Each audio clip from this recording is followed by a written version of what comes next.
Hello बच्चों, नमस्कार। आज कक्षा 8 की संस्कृत है। लेसन है चतुर्थ पाठा। क्या है आपका लेसन? सदैव पुरतो निदेहि चरणम। इसका मतलब हुआ है कि सदा, सदैव माने सदैव, पुरतो माने आगे, निदेहि माने रखो, चरणम माने कदम, यानी सदा आगे कदम बढ़ाओ। इस वाले गीत के जो कवि हैं वो है श्रीधर भास्कर वर्णयकर। श्रीधर भास्कर वर्णयकर एक राष्ट्रीय कवि है।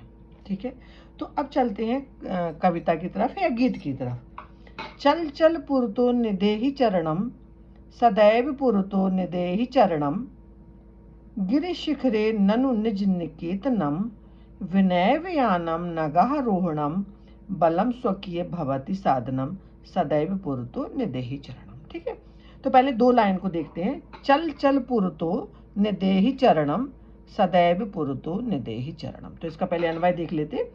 चल चल पुरतो चरणम निदेहि, माने चल चल माने चलो, पुरतो माने आगे, चरणम माने पैरों को, निदेहि माने रखो। ठीक है, तो कैसे लिखेंगे? तुम चलो चलो आगे कदम बढ़ा रखो। तुम चलो, तो हमको छुपा हुआ है तो हम अन्वय में लिख दिया है कि तुम चलो चलो आगे कदम रखो। तुम चलो चलो आगे कदम रखो।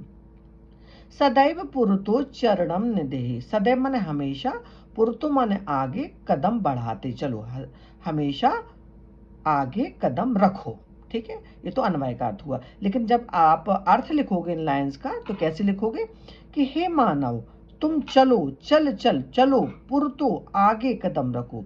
हे मानव तुम चलो आगे कदम रखो, सदैव हमेशा जीवन में आगे कदम बढ़ाते चलो।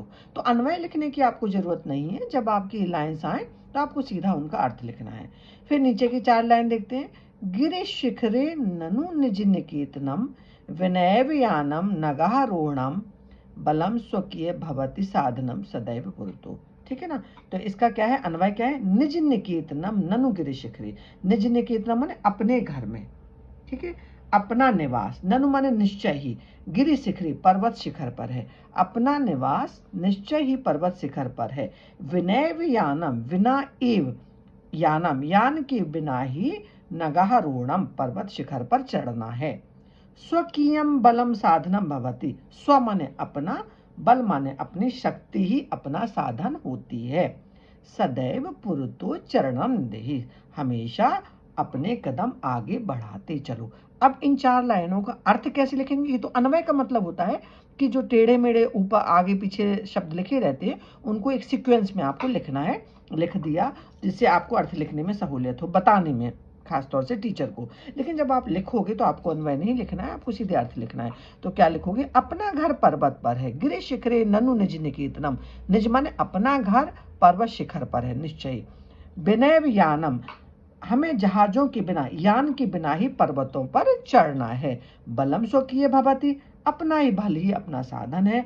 अतः हिम्मत के साथ हमेशा आगे कदम बढ़ाओ। ठीक है, तो ये आपकी 6 लाइंस का अनुवाद हिंदी में अर्थ हो गया। आगे देखेंगे, तो आगे देखिए।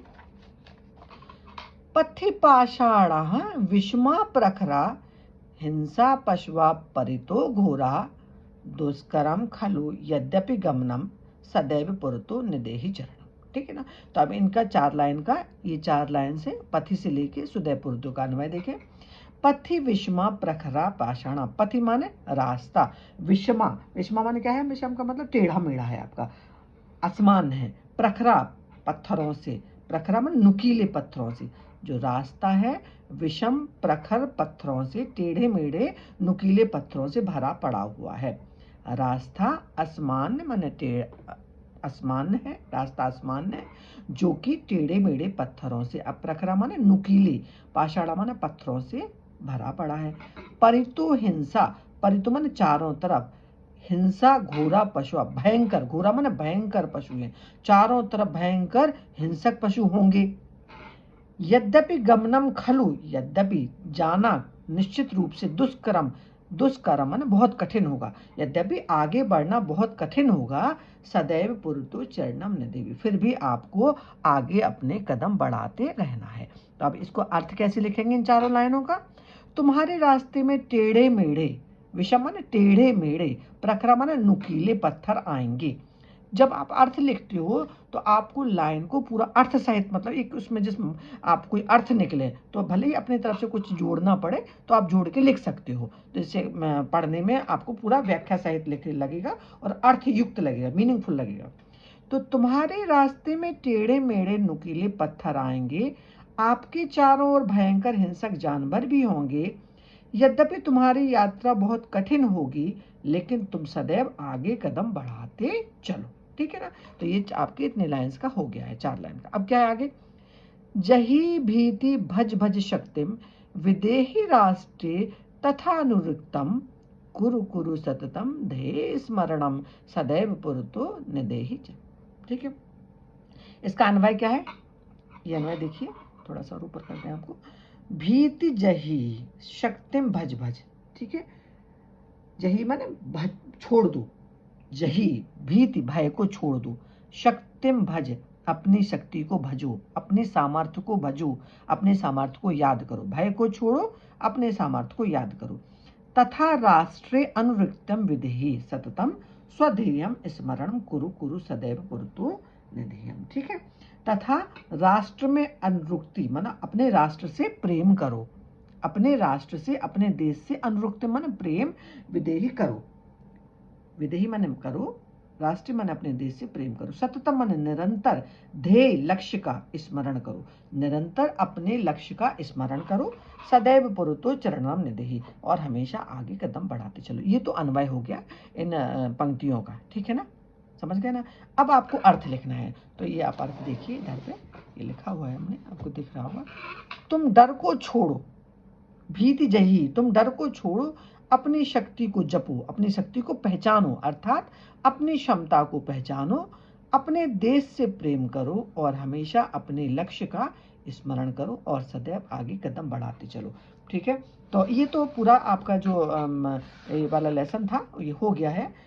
इसकी जितना भी अर्थ है, जितनी भी लाइंस थी गीत की या कविता की, समझो तो ये पूरी हो गई। बहुत अच्छे समझाने की कोशिश की, अन्वय के सहित समझाने की कोशिश की है। अन्वय लिखने की आपको कतई आवश्यकता नहीं है, लाइंस लिखें आप डॉट डॉट डॉट। पहला जब आप एग्जाम में या टेस्ट में लिखते हैं तो पहले 2 अक्षर डॉट डॉट डॉट डॉट करके आखिर में जितना पूछा है उसको, और फिर उसको आपको अर्थ की सहित उसकी व्याख्या करना। अर्थ लिखिए और उसको व्याख्या करिए, यही आपका तरीका लिखने का है। और इस तरह से आप लिखेंगे तो आपकी बहुत अच्छी मार्क्स संस्कृत में आएंगे। तो ये तो आपका चतुर्थ पाठ हो गया। अब आगे वाली वीडियोज़ में हम उसकी जो एक्सरसाइज है उसको डालेंगे। तो अगर बच्चों आपको हमारा वीडियो अच्छा लगा हो तो प्लीज़ अपने दोस्तों में शेयर भी करो, लाइक भी करो, सब्सक्राइब करो। ये हम बच्चों आपको गारंटी देते हैं, यदि आपने हमारी क्लासेस, हमारे वीडियोस को देखना शुरू किया और हमको भी एनकरेज किया, तो मैं निश्चित रूप से कह सकती हूँ आपकी संस्कृत बहुत अच्छी हो जाएगी और आपको 100% मार्क्स मिलेंगे। Thank you.